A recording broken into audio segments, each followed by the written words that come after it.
So you have something in front of you. Just a second, let me share the screen. Okay, can you see the screen? Yes, sir.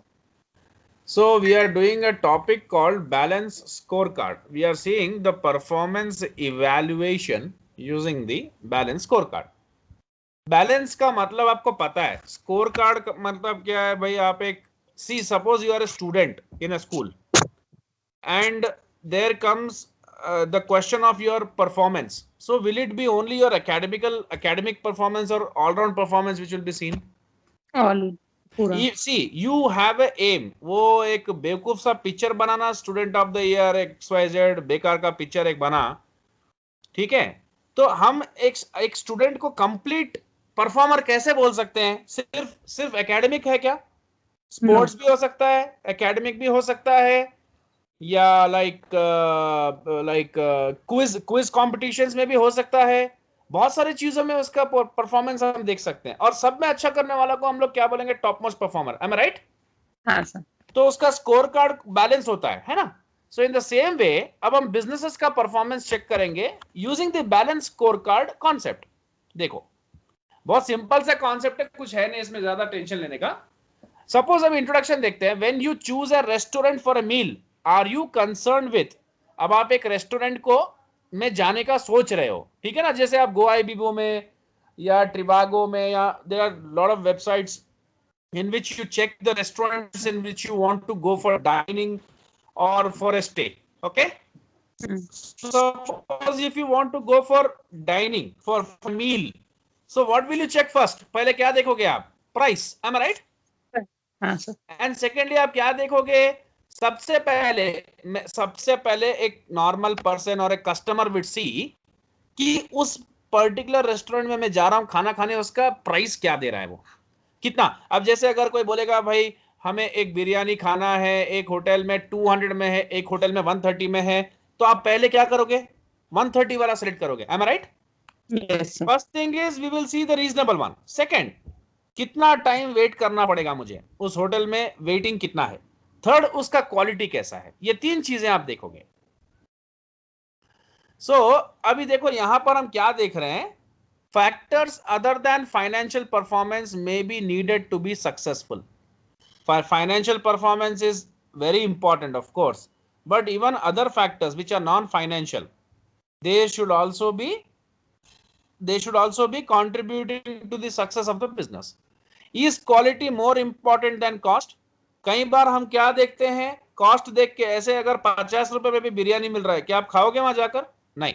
No. 130 वाला क्यों select कर रहे हो? जैसे हमारे घर के पास एक अच्छा सा रेस्टोरेंट है, जैन रेस्टोरेंट है, और उस और उसके बाजू में एक और रेस्टोरेंट है।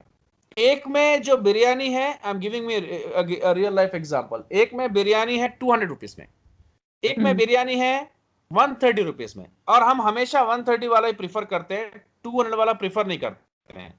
जबकि मेरे पास जेब में 200 रुपीज भी है, सबके पास ही होता है।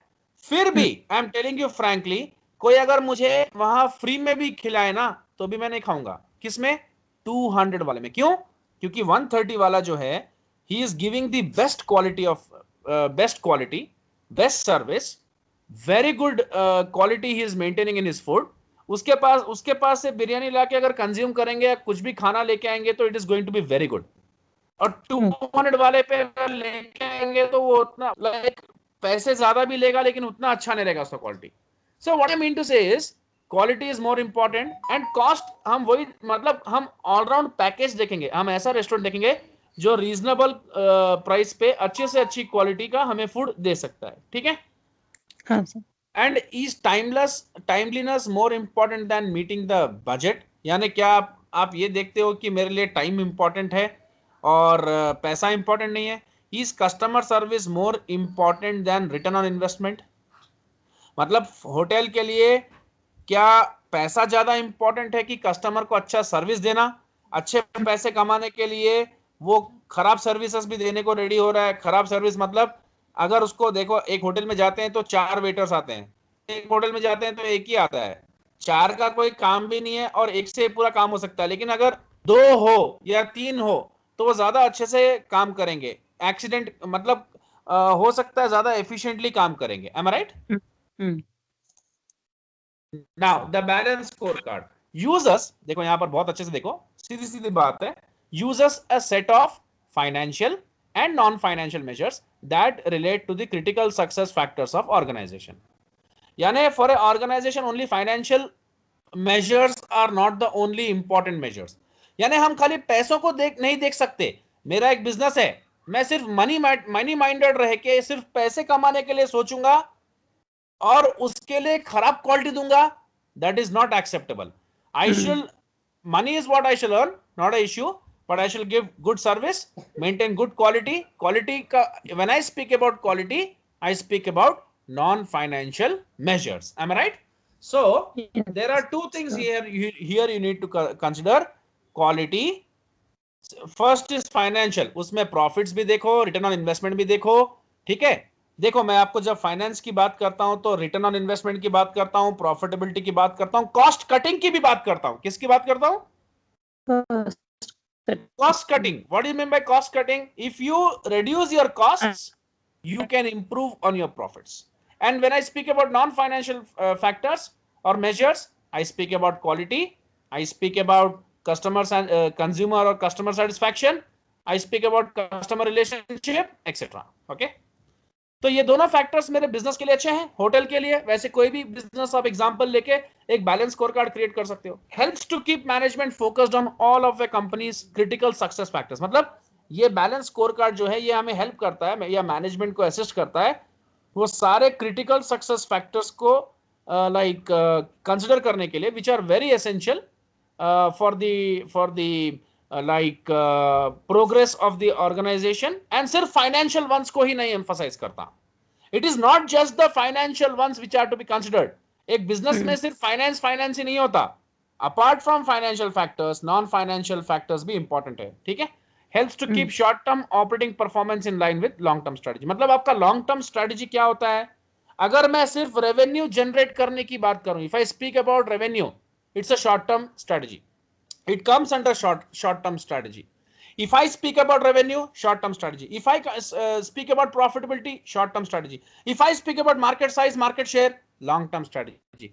If I speak about long term, if I speak about return on investment, long term strategy. So for achieving long term strategy, I should sustain. Okay, ठीक है?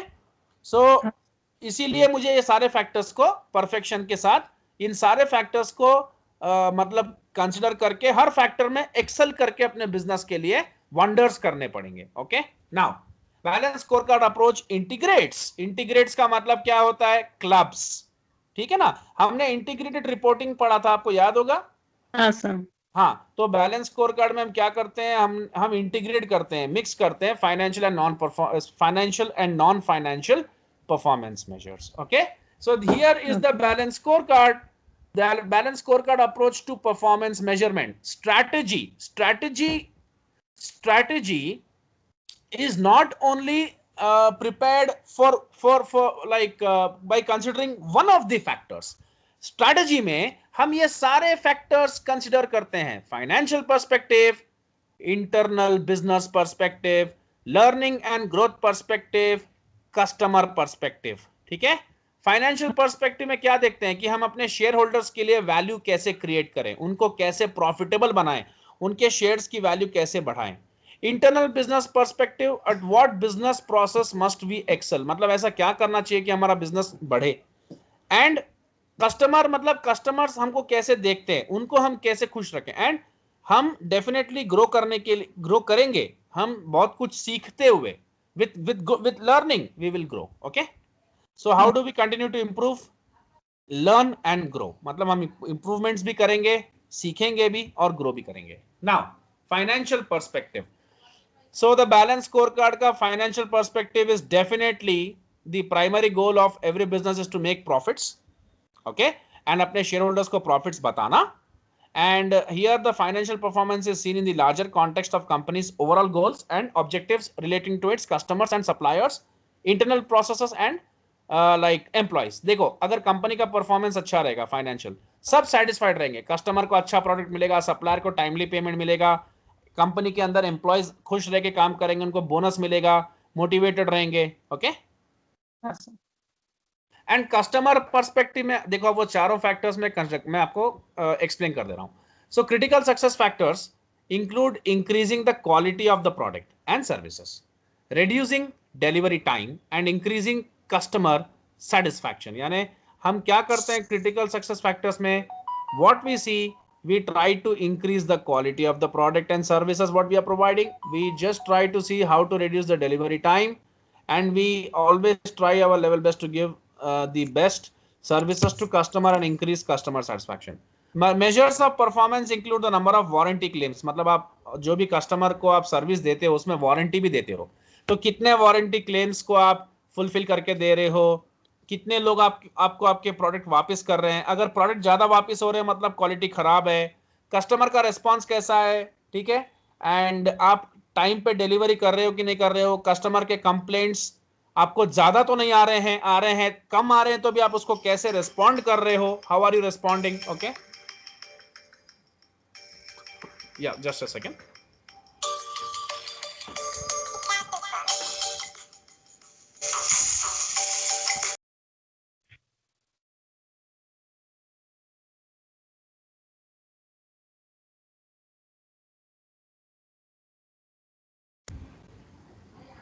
Hello, yeah, so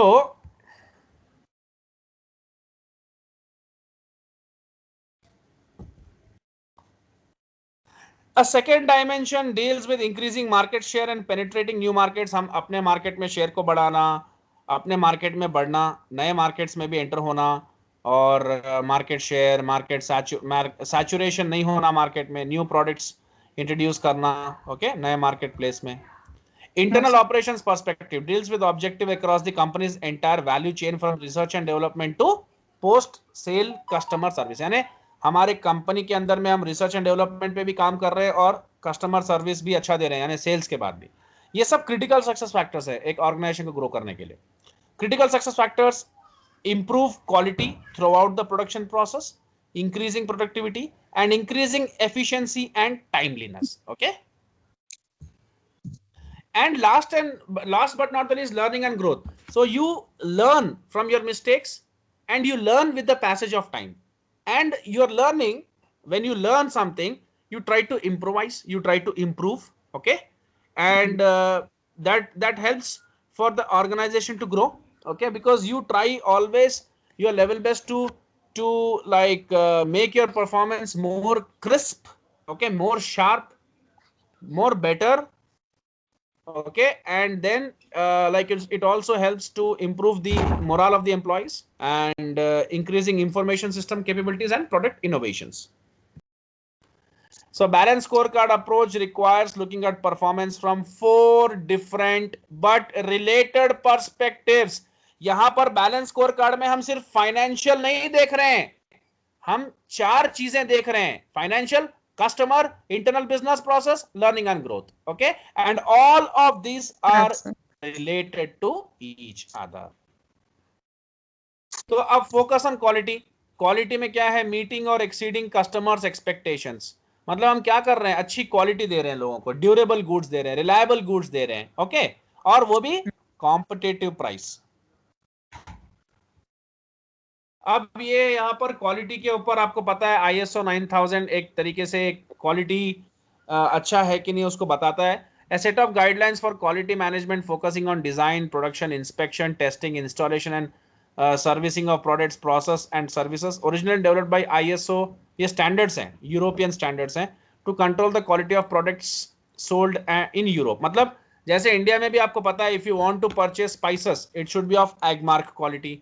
If you want to purchase some utensils, it should be having ISI mark। Okay, so all these things are considered the standards of quality। Okay, just a second।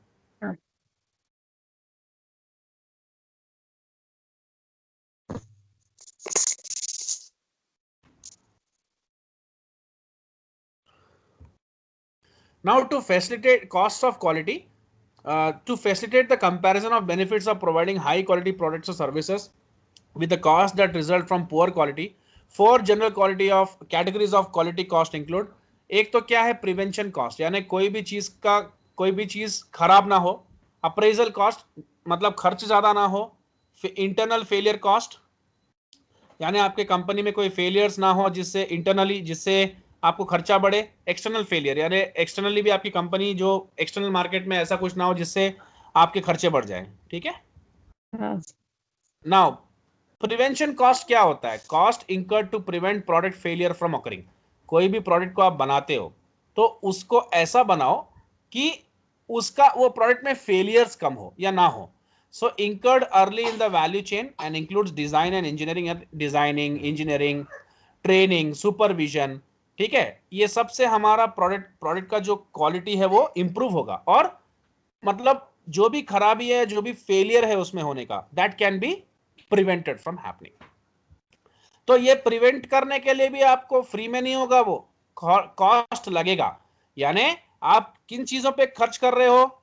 देखो, costs incurred to prevent product failure from occurring, sorry, यानी आपके product में कोई failures ना हो उसके लिए भी आपको कॉस्ट इंकर करना पड़ेगा। खर्चा क्या करना पड़ेगा?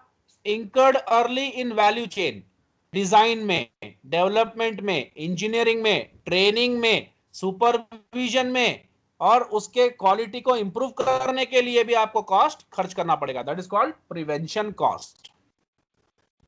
अप्रेजल और डिटेक्शन कॉस्ट, यानी आप डिटेक्ट कर रहे हो कि आपका जो भी प्रोडक्ट आप दे रहे हो उसमें कुछ खराबी ना हो जिससे कॉस्ट बढ़ जाए। इंकर्ड इन इंस्पेक्टिंग, यानी आप जो भी प्रोडक्ट को ले बनाओगे उसके लिए रॉ मटेरियल परचेस करोगे और उसका इंस्पेक्शन करोगे, आइडेंटिफाई करोगे, डिफेक्टिव प्रोडक्ट्स को आइसोलेट करोगे, okay, before they reach to customer, ठीक है ना। तो प्रॉपर इंस्पेक्शन, टेस्टिंग, ये सबका भी खर्चा होता है। कोई भी चीज बाहर मार्केट में ऐसे नहीं दी जाती बिना टेस्टिंग के। आप एक मोबाइल फोन खरीदो, उसका पहले टेस्टिंग होता है, then only they will give to the final customer. नहीं तो वापिस आके वो देगा, रिटर्न्स होगा और कंपनी का मार्केट में खराब हो जाएगा नाम, ठीक है। सो includes cost of inspecting raw material, testing goods throughout the manufacturing process, and final product testing and inspection. Internal failure cost, यानी incurred once the product is produced and then determined to be defective।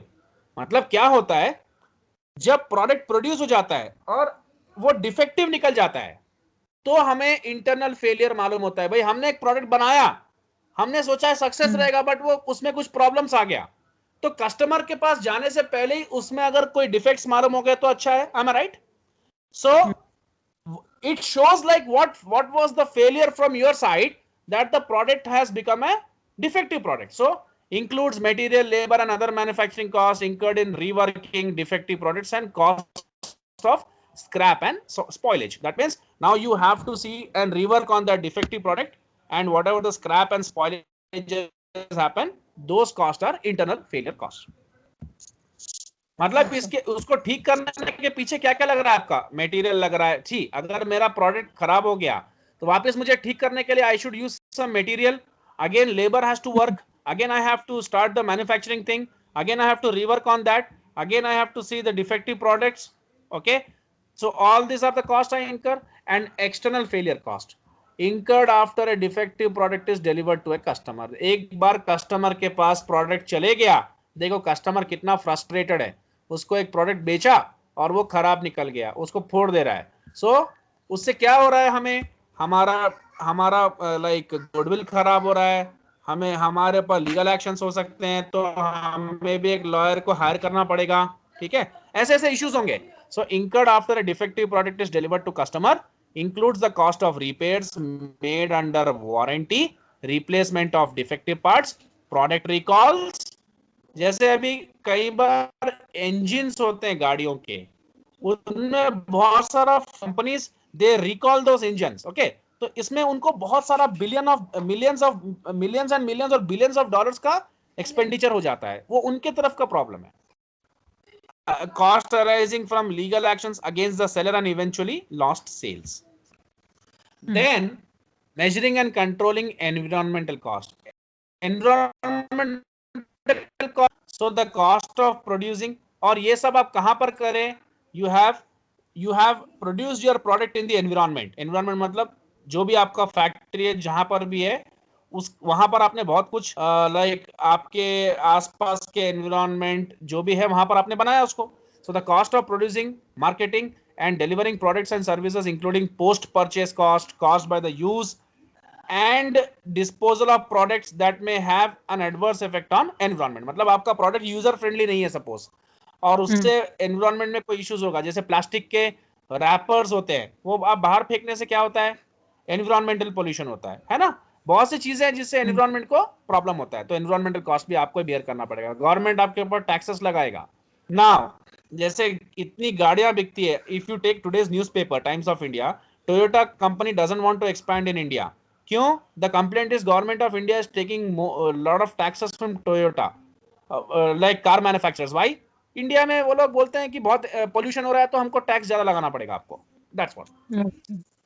Environmental prevention cost, the cost of activities, मतलब इसको कम करने के लिए हमें फिर नए नए मशीन लाने पड़ेंगे, टेक्नोलॉजी लाना पड़ेगा कंटामिनेंट्स को कम करने के लिए एक्सेट्रा, उसका भी हमको कॉस्ट लगेगा. डिटेक्शन कॉस्ट, मतलब अब वो एनवायरनमेंट को कैसे खराब कर रहा है वो सब का भी रिसर्च एक्टिविटीज करेंगे तो भी हमें कॉस्ट लगेगा.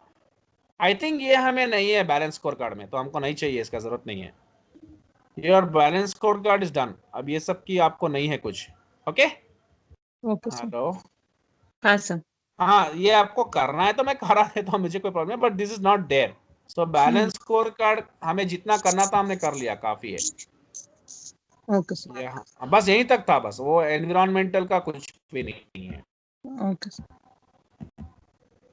अगर आपको ऐसे स्लाइड्स को रख देता हूँ, आप देखते जाओ, आप रीड कर लेना.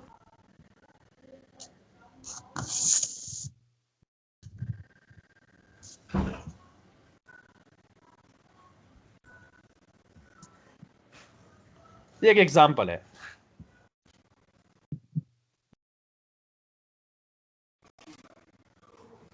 ये आपको बाद में आएगा थ्रूपुट वगैरह, so don't worry, I will explain that when I start costing. So you can go to the videos and understand the balance scorecard and finish this, and tomorrow we will come we will do the transfer pricing thing. Okay, and or else मैं video दे दूंगा. We'll start costing tomorrow. चलो. Okay. And start the problems of standard costing side by side. Okay. Okay. Yeah. Thank you. Bye. Bye.